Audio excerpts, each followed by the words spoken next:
Halo guys, welcome back to Cerita Dunia. Oke, jadi pada hari ini aku mau ngebawain sebuah kisah tentang seorang pria yang bernama Gerald Low. Kita mulai kisahnya. Di balik penjara canggih, duduk seorang pria bernama Gerald Low.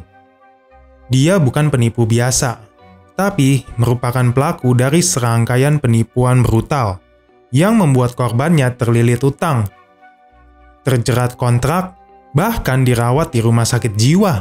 Dia itu bukan penipu yang seperti kebanyakan. Pada umumnya, dia nggak pakai topeng. Dia nggak bersembunyi juga pakai akun palsu. Tapi, dia duduk di depan kamu. Dia berbicara di depan kamu, bernapas, dan membuatmu percaya.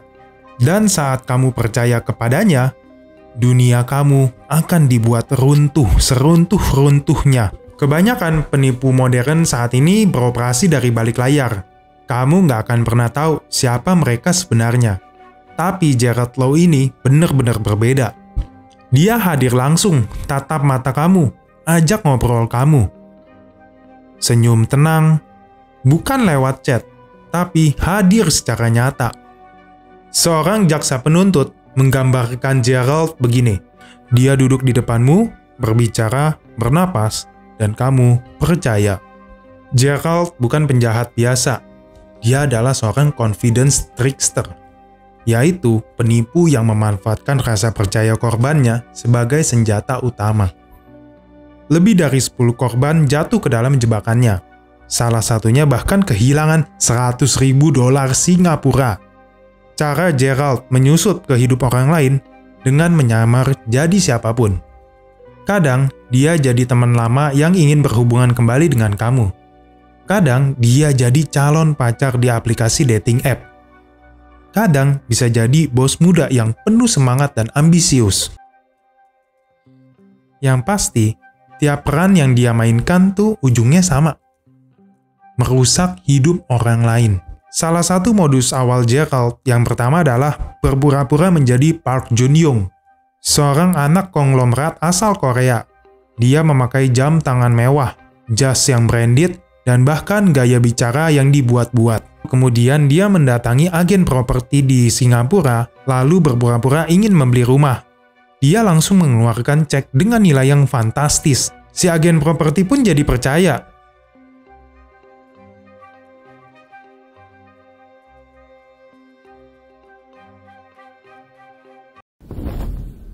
He actually has a budget of around $20 million for one property.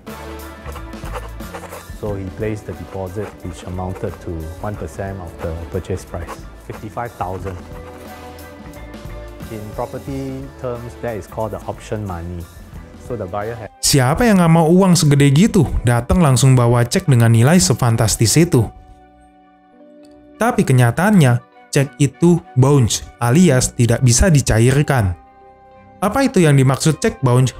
Cek adalah surat perintah kepada bank untuk mencairkan dana sesuai jumlah yang ditulis. Tapi kalau rekeningnya kosong, cek itu akan ditolak alias bounce. Si Gerald sebenarnya tahu akan hal itu. Tapi justru ini adalah modus dia. Jadi dia dengan mendatangi agen properti itu, dia foto-foto dengan berlatar belakang rumah yang mewah. Dan itu adalah membuat seolah-olah dia super kaya. Dia memikat banyak pihak dan itu membuka celah untuk korban-korban selanjutnya.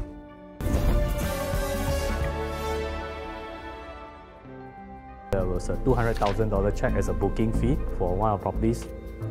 Similarly, another $200,000 check, a $69,000 check, a $96,000 check here, and there's even one that is a $858,000 check.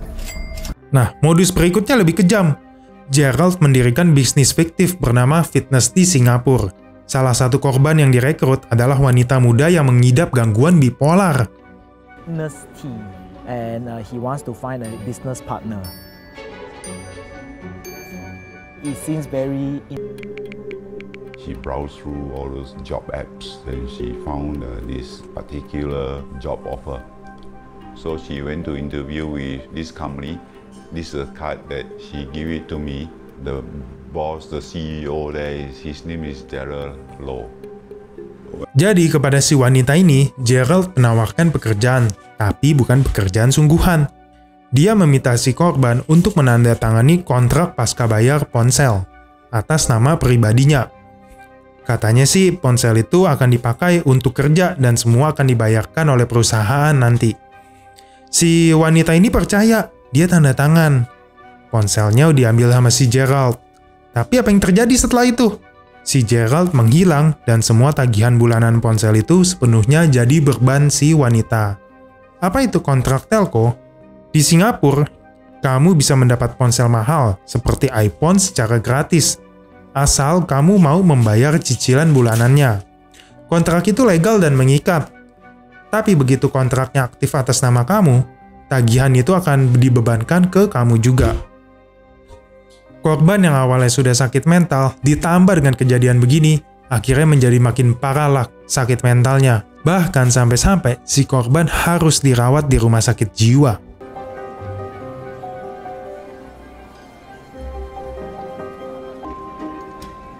While we were about to sign the line, right, he said, why not use my IC instead of his IC? He said, Nah, yang lebih membagongkannya lagi nih, korban Gerald nggak cuma perempuan. Lewat aplikasi, dia mulai menyasar pria-pria. Dia membangun hubungan yang intens, romantis, bahkan merencanakan masa depan. Bukan cuma soal cinta, tapi juga hidup bersama. Astaga. Setelah korban luluh, Gerald mulai bicara soal uang. Tentang kesulitan, tentang proyek, dan akhirnya dia meminta korban membuka akun bank, mengambil kartu kredit, menyewa properti, semua atas nama korbannya. Kontrak apa saja yang digunakan? Sewa apartemen, kontrak HP, pinjaman uang, dan pembukaan kartu kredit. Begitu semuanya beres, Gerald menghilang, meninggalkan korban dengan utang legal yang sah, karena semuanya sudah ditandatangani secara resmi.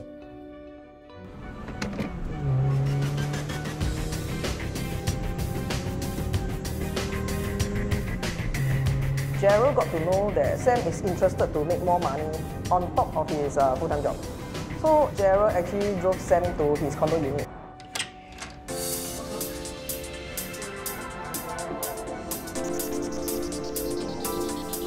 They are all part of his investments. He offered Sam a special selling price to buy over his condo unit. Sam sees that it's a good deal. As such, he agreed on the spot and transferred Gerald 4,002 as a deposit. Gerald bukan cuma pintar menipu, tapi juga pintar untuk memutarbalikkan fakta. Saat salah satu korbannya sadar dan mau melapor polisi, Gerald malah laporin dia duluan. Si Gerald memutarbalikkan cerita, yang mengklaim justru dialah korban yang sesungguhnya, bahwa dia diperas kemudian dilecehkan, dan polisi pun jadi bingung. Bahkan dalam satu kasus, Gerald berhasil membuat korban mengaku sebagai pelaku di depan polisi. Hakim menyebut ini disebut sebagai obstruction of justice, yaitu upaya untuk menghalangi hukum dengan cara menipu dan memutarbalikkan fakta. Nah, disinilah letak bahayanya. Gerald bukan hanya merusak secara finansial, tapi juga membuat korban kehilangan martabat, kepercayaan, bahkan kebebasan.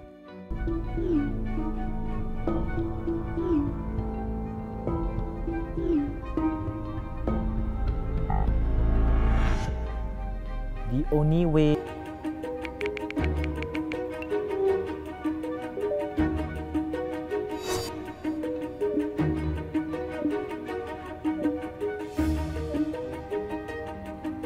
Subsequently, he ceased correspondence with Sam.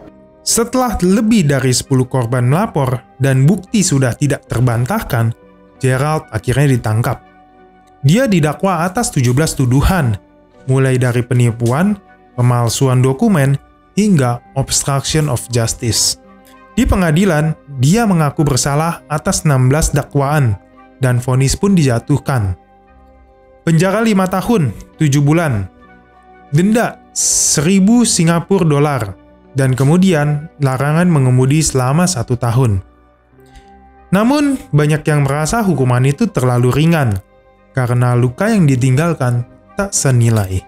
Sebenarnya apa sih yang membuat si Gerald ini menjadi pribadi yang seperti itu? Di balik penjara canggih, akhirnya Gerald angkat bicara. Dia menceritakan masa kecilnya yang kelam. Ayahnya meninggalkan mereka. Ibunya terpaksa membesarkannya sendirian. Di sekolah dia dibully karena nggak punya ayah. Dan saat dewasa, hidup terus menekan dia. Neneknya sakit. Ibunya kena kanker. Saya cuma ingin cepat dapat uang dan melunasi semua utang. Gerald mengaku belajar menipu dari internet. Dari situs-situs gelap yang mengajarkan cara memanfaatkan orang terdekat. Saya tahu uang itu hasil uang jerih payah mereka. Tapi waktu itu saya nggak mikir panjang, ungkap Gerald.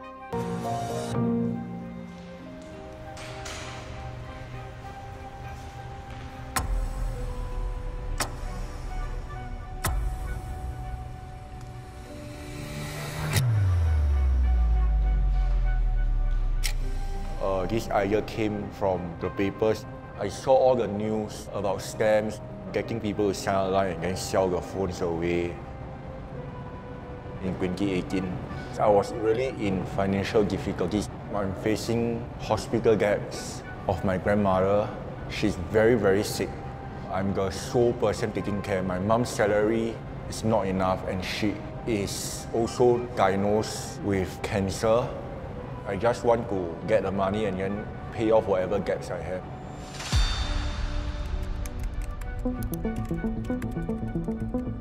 So I Google search how to be rich in very fast time.